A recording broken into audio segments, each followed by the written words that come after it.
Assalamualaikum warahmatullahi wabarakatuh. Selanjutnya kita akan membahas mengenai contoh pembuatan data flow diagram atau DFD. Di sini contohnya adalah membuat sistem informasi pemesanan tiket pesawat. Yang pertama, tadi ya sesuai langkah-langkah pembuatan DFD, di sini ada identifikasi entitas-entitasnya. Untuk sistem informasi pemesanan tiket pesawat, di sini entitas-entitasnya adalah pembeli, maskapai, dan manajer penjualan. Dan yang kedua, di sini kita analisis data yang keluar maupun yang masuk dari masing-masing entitas. Yang pertama, entitas pembeli, arus data keluarnya adalah data pemesanan tiket, dan arus data masuknya adalah informasi pesawat. Kemudian ada bukti pemesanan juga. Yang kedua, entitas manajer penjualan. Manajer penjualan biasanya hanya mendapatkan laporan-laporan, jadi dia tidak memberikan data, tapi ada arus data yang masuk ke entitas manajer penjualan. Ada laporan pemesanan, laporan pesawat terlaris. Kemudian yang ketiga adalah maskapai. Di sini harus data keluar maskapainya itu pesawat apa saja yang ada. Ini data pesawat. Kemudian harus data masuk ada laporan pemesanan tiket. Jadi yang dari pembeli ya. Dari pembeli ngasih data pemesanan tiket, kemudian diarahkan ke maskapai, ada laporan nih pemesanan tiket. Nah, kemudian setelah kita menganalisis data-datanya, kemudian prosesnya. Di sini ada proses pemesanan tiket, proses pendataan pesawat, proses laporan pemesanan, proses laporan pesawat terlaris, dan proses laporan pemesanan tiket. Yang keempat, nah ini ada pengelompokan proses. Proses pemesanan tiket dan proses pendataan pesawat dikelompokkan menjadi proses entry data. Ini ya, pemesanan tiket dan proses pendataan pesawat. Ini masuk ke proses entry data.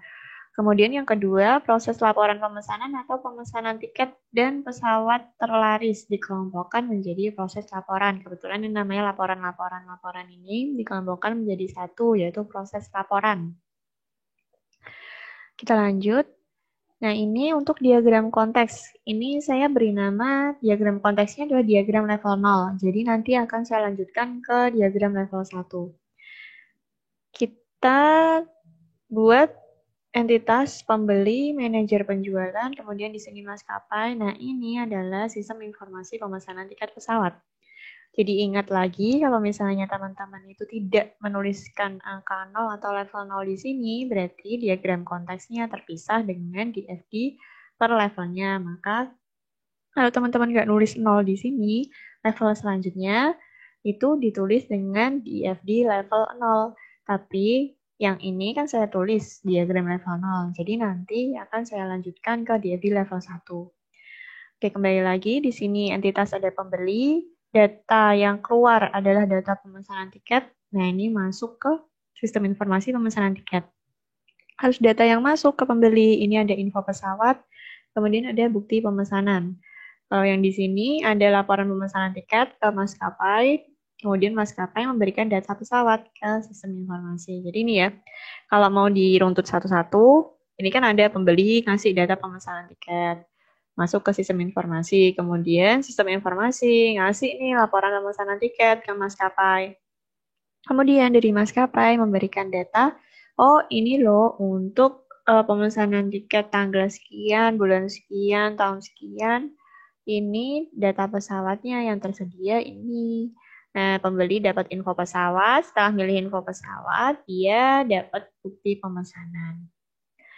Nah, ini untuk manajer penjualan tadi tidak ada arus data yang keluar, hanya harus data yang masuk karena beliau sebagai manajer hanya memerlukan laporan-laporannya saja. Jadi di sini ada laporan pesawat terlaris, laporan pemesanan. Kita lanjut untuk level 1.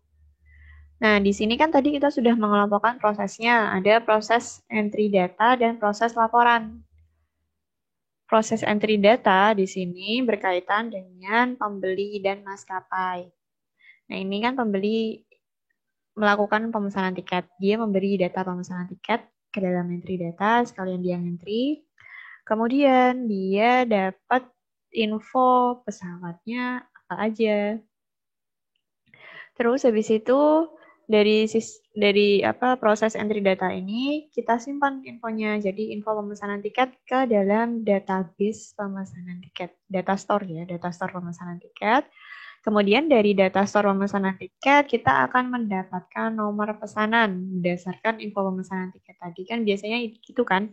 Kalau kita order tiket gitu misal di tiket.com atau di Traveloka itu biasanya kita akan dapat nomor ordernya kita atau nomor pesanan ini. Oke, masuk ke proses, kemudian jadilah bukti pemesanan untuk si pembeli. Nah, ini jadi data masuk ke pembeli. Nah, untuk maskapai di sini kan tergantung ya dari data pemesanan tiket si pembeli. Jadi maskapai itu ngasih data pesawat nih untuk info pesawat yang tadi saya bilang untuk tanggal ini, tujuan ini, jam sekian. Nah, ini pesawat yang ready ini nih. Nah, makanya kan si pembeli bisa memproses data pemesanan tiket.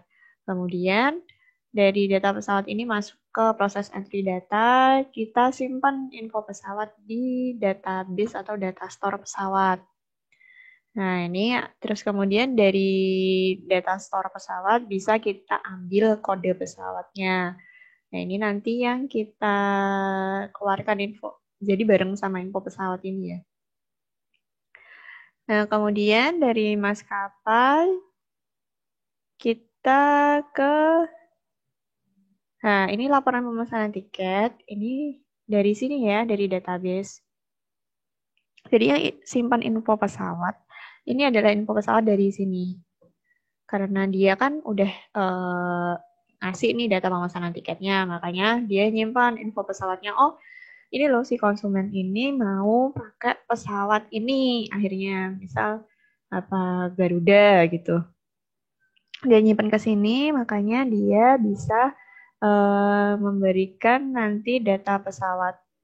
Ini berupa laporan. Laporan ini bisa ke maskapai berupa laporan pemesanan tiket. Berarti si maskapai yang harus membooking seat-nya berdasarkan data pemesanan tiket si pembeli. Terus kemudian di laporan ini ada tadi ya manajer penjualan itu butuh laporan pemesanan dan juga laporan pesawat terlaris. Dan laporan pesawat terlaris ini kan didapat dari data pesawat tadi kan.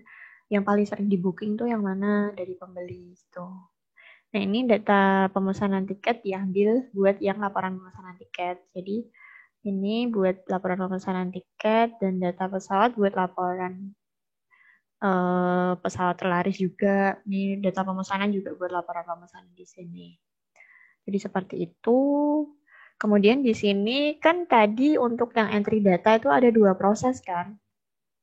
Ini kita bisa breakdown ke level 2. Tapi untuk level 2-nya kita kan ngambilnya untuk yang proses 1, yaitu proses entry data. Jadi makanya ke diagram level 2-nya ini namanya, jadi jangan lupa tetap dinamain diagram level 2 dari proses 1.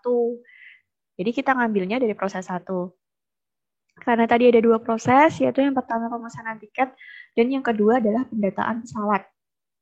Nah, untuk yang proses 1.1 adalah pemesanan tiket. Ini yang terlibat adalah pembeli. Pembeli kan pesan tiket. Jadi ini kayak diulang-ulangi prosesnya.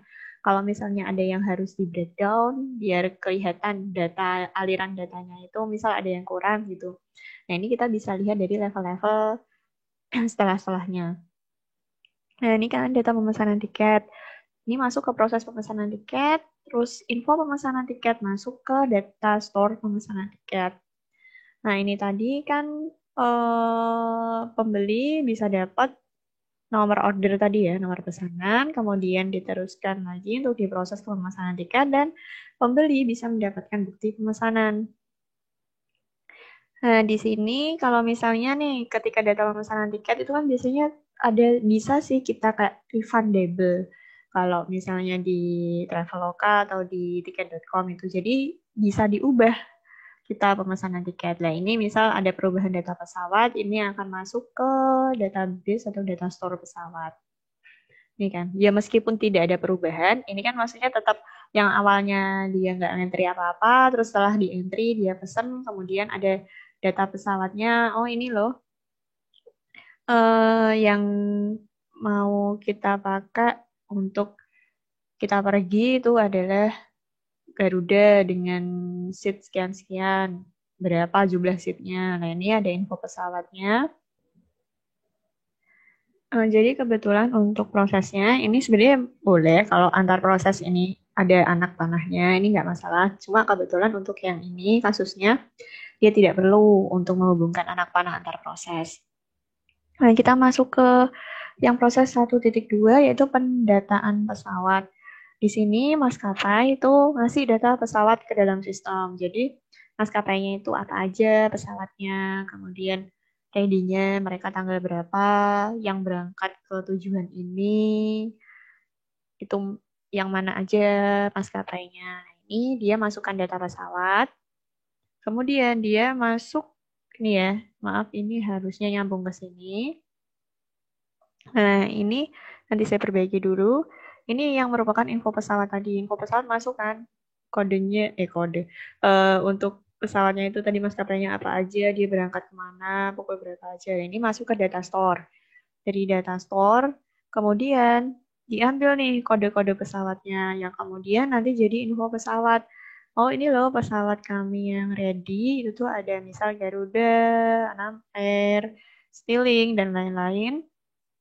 Pembeli kan bisa milih apa dia berdasarkan yang termurah atau berdasarkan jamnya yang cocok. Nah, ini pembeli dapat info pesawatnya itu. Nah, kemudian kan ini jadi membantu pembeli untuk melakukan data pemesanan tiket. Nah, kita kembali lagi. Jadi ketika udah melakukan data pemesanan tiket, ini kan ada kan masuk yang data pesawat. Nah, ini jadi mana nih pesawat yang dipilih? Misal Garuda jam 8 pagi dia jadinya. Ini info pesawat masuk lagi ke proses pemesanan tiket biar nanti dia tahu, oh pesawat yang Garuda ini misal yang GT nomor sekian. Nah, ini kan kadang ada nih yang satu maskapai gitu berangkatnya bareng sama-sama jam 8, tapi nomornya yang beda. Misal kode GT berapa gitu. Ini untuk bukti pemesanannya. Jadi ini untuk yang diagram level 2 proses 1. Kemudian ada diagram level 2 proses 2. Ini yang cuma laporan-laporan tadi ya. Ada laporan pemesanan, laporan pesawat terlaris. Ini sama sih kalau laporan. Laporan dia dipakai untuk maskapai dan manajer penjualan. Ini data store-nya ada pemesanan tiket sama pesawat. Kan si manajer penjualan itu butuhnya dua-dua ini ya. Data pemesanan, laporan pemesanan sama laporan pesawat terlaris. Jadi ini ada data yang diambil dari data store, yaitu pemesanan tiket, itu adalah data pemesanan. Dari data pemesanan, diolah nih di laporan pemesanan, ternyata si maskapai itu hanya butuh laporan pemesanan tiket saja. Jadi yang detail transaksinya tadi ya, ordernya. Kalau yang manajer penjualan, dia butuh info pesanan terbanyak. Mungkin dari tujuan, mana sih yang paling diminati. Kemudian di sini ada laporan pesanan keseluruhan ya, bisa. Nah, ini info pesanan terbanyak, ini membantu si data pesawat ini kan pesanan terbanyak itu bisa dari tujuan, bisa dari info pesawatnya yang dipakai. Misal info tujuan ini dengan pesawat ini nih yang paling laris. Nah, ini ada laporan pesawat terlaris. Jadi manajer penjualan untuk laporannya. Jadi seperti itu untuk DFD-nya, dia berhenti di diagram level 2 proses 2. Ini yang diagram level 2 proses 1, kalau ini yang proses 2. Oke, untuk aplikasi membuat flowchart itu ada Kaku, Microsoft Visio, Get Graph Editor, dan Gradly. Silahkan teman-teman mau pakai yang mana. Kalau saya sih pakai Microsoft Visio karena dia udah lengkap, semuanya ada di FD, IRD, semuanya ada di situ. Untuk yang lain saya belum pernah coba. Mungkin hanya kalau yang ini kayaknya yang masih basic. Flowchart biasa, nanti bisa dilihat saya dapat sumbernya dari Instagram. Ternyata ada beberapa aplikasi untuk membuat flowchart. Nah, ini silahkan buat DFD dari aplikasi sistem informasi yang telah Anda cari sebelumnya, dan deadline-nya adalah pertemuan berikutnya, yaitu pertemuan ke-7. Nanti akan saya sertakan juga contoh kasus lah, ini berupa jurnal, dan jadi bisa silahkan buat referensi juga. Terima kasih.